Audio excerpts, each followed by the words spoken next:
שמש. למה פה הכל חשוך? אומר לו, בני, זה קיצור הדרך. זה המצב שלנו, אחים. אנחנו בתוך מנהרה חשוכה. יש ממשלת רשע, שמרחם עלינו, וכולם רואים חושך.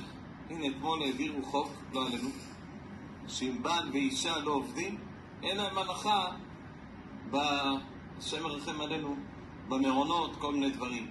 רוצים להוציא, מי שלומד תורה, רוצה יימח שמו, בן זכר זכרו, איבון, אביגדור, בן אסתר, ליברמן, רוצה לעקור את הכל. אז יהי רצון שהקדוש ברוך הוא יעקור אותו בזה הרגע. אמן.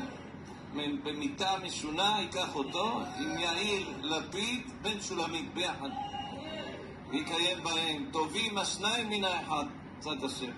תן לנו מתנה, גם השלישי, בבא השלישי ואחרי ביניהם. אמן.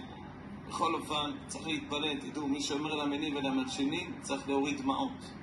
היה מודעה היום במודיע, שברוך השם, שם רשעים מרכב, אתמול היה נפטר הארור הזה, אחמד ג'יבריל. אמרתי רצון שיהיה